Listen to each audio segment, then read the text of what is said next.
امام احمد رضا خان بر صغیر کی وہ عظیم شخصیت ہیں جن کی مثل کوئی مذہبی رہنما نظر نہیں آتا۔ ایسا محقق آدمی جس نے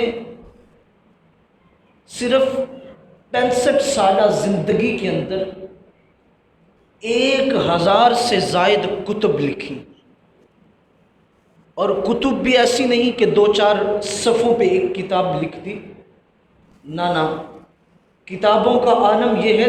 33 جلدوں پہ مشتمل فتاوی رضویہ جو آپ نے لکھا ہے، 33 جلدوں پہ مشتمل ہے، مع فہرست قرآن مقدس کا ترجمہ جسے کنز ایمان کے نام سے جانا جاتا ہے، یہ اعلیٰ حضرت کا لکھا ہوا ترجمہ ہے۔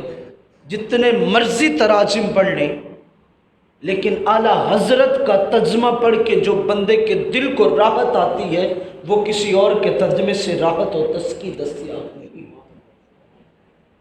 دیکھیں اتنی زندگی کے اندر 1000 کتابیں لکھ لینا، 1000 تو پڑھی نہیں جاتی، اور ایک بندے نے جو لکھی ہیں اس سے قبل ان سے متعلقہ معلومات بھی تو اسے ہوں گی۔ کیا اس بندے کا علمی معیار ہوگا؟ اگر میرے اعلیٰ حضرت نعت گوئی کی جانب رخ کرتے ہیں نا، تو میرے اعلیٰ حضرت کی کتاب ہے جس کا نام ہدایت بخشش ہے۔ اعلیٰ حضرت نے کتاب ہدایت بخشش لکھی، کیا کمال لکھی، کیا کمال لکھی کہ عرب کے لوگوں نے اردو کا ترجمہ عربی میں کر کے اپنے اداروں میں پڑھانا شروع کر دیا۔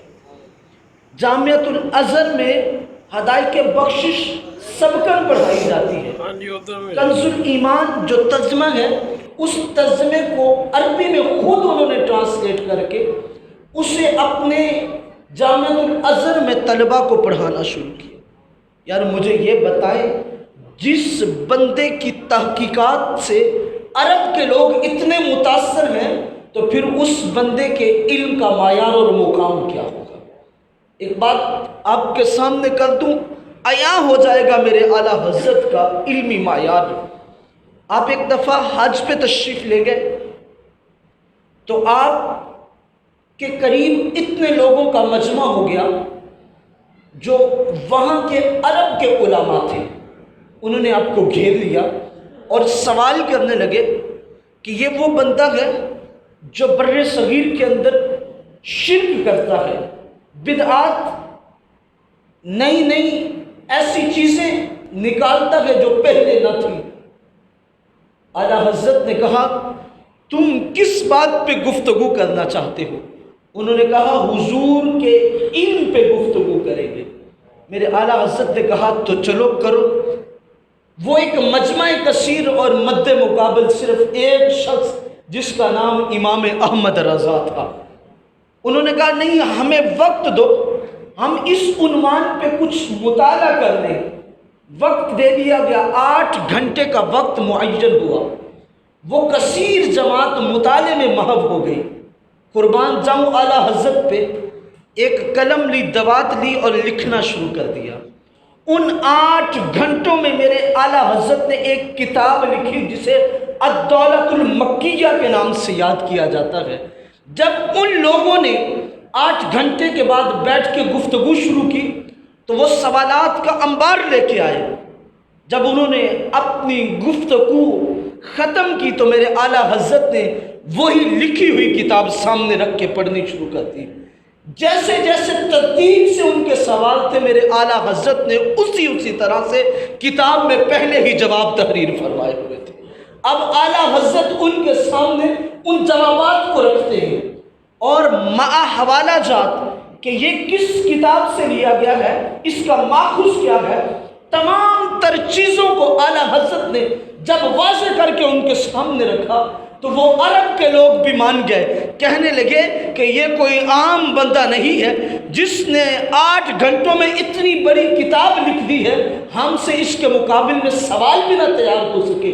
کہا یہ کوئی عام شخصیت نہیں ہے، ہم ایسی شخصیت کو ماننے والے ہیں جس شخصیت کو امام احمد رضا فاضل بریلی کے نام سے یاد کیا جاتا ہے۔ آپ کو تو صرف لوگوں نے پیش ہی نعت گو کیا ہے نا کہ بس نعت لکھنے والے ہیں۔ اعلیٰ حضرت خود اپنی زبان اقدس سے فرمایا کرتے تھے، میرے نزدیک جب میں شعر لکھتا ہوں، نعت گوئی کرتا ہوں، تو اس سے بڑا مشکل کام اور کوئی نہیں ہے۔ پوچھا گیا حضرت حضور کی تعریف ہے اور اتنا مشکل ترین کام آپ کہہ رہے ہیں؟ کہا ہاں، جو مرضی کام ہو مجھے آسان سے آسان لگتا ہے۔ مد مقابل جتنا مرضی کسی سائنسدان کا نظریہ ہو اور وہ ہو شریعت کے خلاف، اس کی تردید کرنا میرے نزدیک کوئی مشکل عمل نہیں ہے۔ میرے سامنے نعت لکھنا بڑا مشکل ہے۔ عرض کی گئی وہ کیوں؟ کہا ایک جانب الوہیت ہے، اگر آپ کی شان کو اتنا بلند کر دیا کہ وہ اس مقام تک پہنچ گئی کہ وہ رب کے قرب میں پہنچنے لگی بات، تو پھر اس پہ بھی ڈر لگتا ہے کہیں یہ نہ ہو کہ میں غیر خدا کو خدا کے مقابل کر دوں، اس بات سے ڈرتا ہوں۔ اور جب دوسری جانب دیکھتا ہوں تو اس بات سے بھی ڈر لگتا ہے کہیں ایسا نہ ہو میری زبان سے، میرے قلم سے کوئی ایسا لفظ نکل جائے جو حضور کی شایان شان نہ ہو۔